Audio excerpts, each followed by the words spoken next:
9:38 now, and we are on Health Watch for you. Last week marked Eating Disorder Awareness Week, but it's really always a good time to talk about eating disorders and the impact that they have on people. Here to talk to us about it from Walden Behavioral Care, Rebekah Bardwell Doweyko. She's a licensed psychotherapist and certified eating disorder specialist. Rebekah, thanks so much for talking with us this morning. Thank you so much for having me. It is really important to talk about eating disorders, not just anorexia, which tends to be the eating disorder that a lot of people focus on, right? But is that the most common eating disorder? No, it's not. Anorexia nervosa is actually the rarest occurring eating disorder. Binge eating disorder is the most common eating disorder. And who does that affect? Is it pretty much across the board? All ages, all backgrounds. That's why it's important to talk about this, because it can happen to anyone. Absolutely. I think that, in the past, there was a myth that eating disorders only happen to young Caucasian females. And in reality, eating disorders affect all races, cultures, ethnicities, genders, and ages. Are you seeing an increase in occurrence of binging specifically, because you said that is most common? Are you seeing an increase in the occurrence in the last 3, 5, 10 years? Well, certainly, and we are especially seeing an increase since the pandemic. So during the pandemic, the number of people, even just in Connecticut, reaching out to Walden for care more than doubled. Just because the world is learning to live with COVID, the sub-pandemic in behavioral health is continuing to get worse. Now, you said anorexia is not the most common, which I think a lot of people, when they think about eating disorders, they still tend to focus on anorexia. And when they're thinking about that, they might look out for people who are extremely skinny, maybe who have their bones sticking out. But there are a lot of other warning signs that people need to look out for, especially because anorexia isn't the most common eating disorder, right?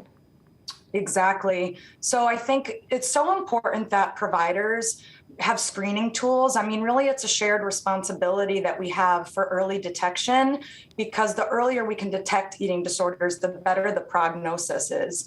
And so if providers and schools and families are looking for other symptoms, such as a sudden change in diet preferences or a sudden change in diet to veganism or vegetarianism, excuses for missing family meals, finding hidden wrappers or food remnants in someone's room or their car, frequent bathroom use, especially after meals.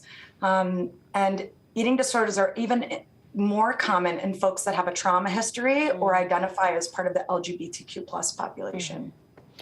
Now, here at Fox 2, we really like to focus on what parents can do as far as intervention, what we should be looking out for.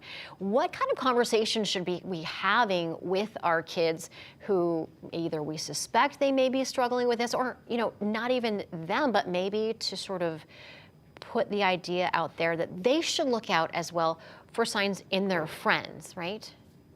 Sure. I think it's just important to talk about the conversations that we shouldn't have. So it's so important that parents not talk about their own bodies, their own weight. I would encourage families to not have scales in the home or not have scales readily accessible in the home, and to shift focus more to curiosity and being willing to ask questions. I noticed that you've been missing family meals lately. What's going on? Or what are your feelings about your body? What do you and your friends talk about at school? Do you and your friends talk about weight and compare bodies and things like that?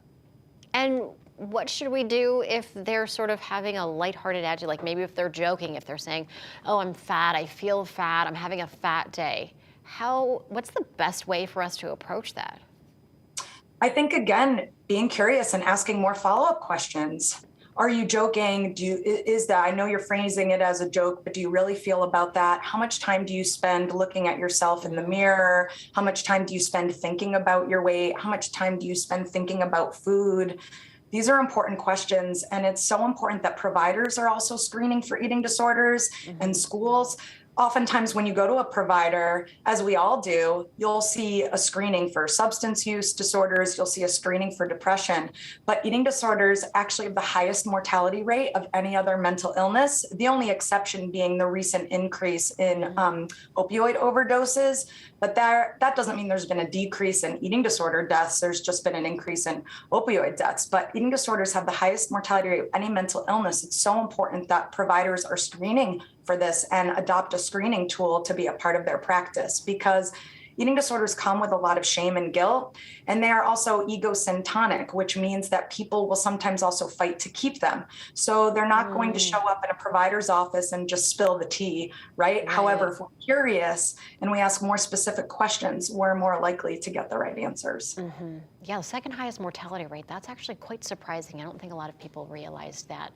Now, you were talking about health insurance and telehealth. Talk a little bit about the treatment for eating disorders.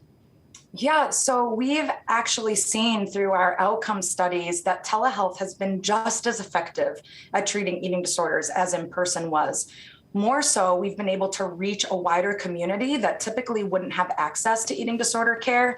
It's such a specialized niche that if you weren't fortunate enough to have a facility within driving distance, you just didn't get the treatment. And with telehealth, we've been able to reach so many more communities and states. We're able to reach all of New England and also some southeastern states, which is far more reaching than we had been in the past.